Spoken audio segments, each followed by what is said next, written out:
नमस्कार दोस्तों, BPSC teacher की आप तैयारी करते हैं तो आपके मन में यह सवाल जरूर होगा कि अगर पास नहीं किए तो मेरा मौका खत्म हो जाएगा, और अगर हमें 3 मौका जो दिया गया है, अगर वो तीनों मौका हमसे छूट गया तो मैं जिंदगी में कभी भी टीचर नहीं बन पाऊंगा।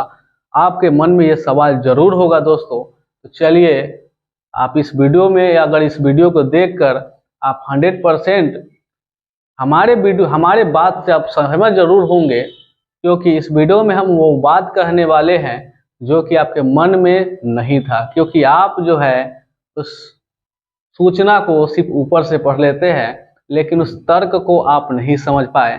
आशा करता हूं कि आप हमारे बातों से संतुष्ट हो जाएंगे, क्योंकि इस वीडियो में हम वैसे ही बात को करने वाले हैं जो कि आप उस चीज़ को नहीं सोच पाए थे।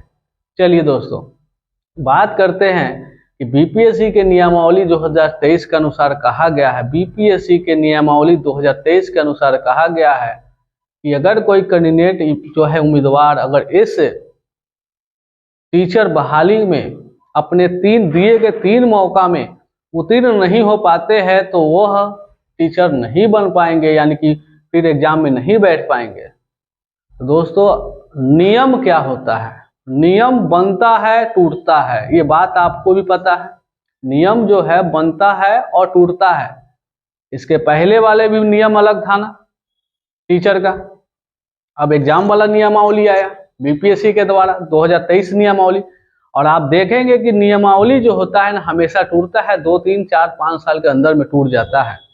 यानी कि कहने का मतलब है, हम इस नियमावली में अगर हम 3 बार में पास नहीं हुए तो क्या होगा? जब तक ये नियमावली होगा तब तक हम नहीं बैठ सकते हैं। लेकिन आपको ये भी पता है कि नियमावली चेंज होते रहता है, तो अगर जब चेंज हो जाएगा दोस्तों तो फिर हमको नेक्स्ट नियमावली में बैठने दिया जाएगा। 100% बात है।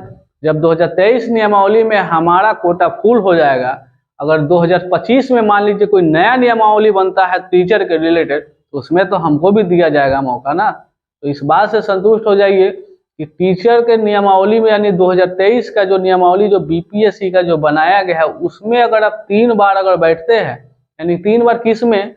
तो किसी एक वर्ग में, यानी कि 1 to 5 में 3 टाइम का मौका मिलता है आपको, 6 to 8 में 3 टाइम का मौका मिलता है, 9 to 10th में 3 टाइम का मौका मिलता है, और क्या करे तो 11th और 12th में भी 3 टाइम का मौका मिलता है। अगर ओवरऑल बात करें, अगर डीएलएड किए हैं तो आपके पास 6 बार मौका है, यानी कि 1 to 5 और 6 to 8। अगर आप बीएड किए हुए तो आपके पास 9 बार मौका है, 6 to 8 मौका है, 9 to 10 मौका है, और क्या है 11th 12th मौका है। लेकिन 9 to 10 के लिए क्या चाहिए दोस्तों? तो बिहार का टीचर ट्रेनिंग का, यानी कि स्टेट चाहिए। तो स्टेट भी होना चाहिए। सीटेट के लिए आपको 6 to 8 में जाना पड़ेगा, 9 to 10 के लिए कहाँ जाना पड़ेगा? स्टेट में जाना पड़ेगा, यानी स्टेट को क्वालिफाई करना पड़ेगा। तो दोस्तों, आप जो है नियमावली का जो है बदलाव हमेशा होते रहता है। आप सत्र को चेक करते रहिए, पिछले सत्र का नियमावली अलग था टीचर का, अभी का अलग है। फिर आगे फ्यूचर में जब 2-3 साल के बाद फिर नया नियमावली आएगा, तो नया नियमावली आएगा तो क्या होगा कि फिर नियम के अनुसार हम लोग फिर एंट्री कर जाएंगे। तो इसीलिए आप संतुष्ट हो जाइए कि आप कभी भी ऐसा मत सोचिए कि अगर हम 3 बार क्वालिफाई नहीं होते हैं तो हमारा जो है फिर से सिलेक्शन, यानी टीचर में हम एग्जाम नहीं दे सकते हैं, और हमारा भविष्य में जो कैरियर है, जो सरकारी जॉब का सपना जो है हमारा चूर चूर हो जाएगा। ये चीज़ अपने माइंड से निकाल लीजिए दोस्तों। आशा करता हूं कि आप हमारे बात से सहमत होंगे।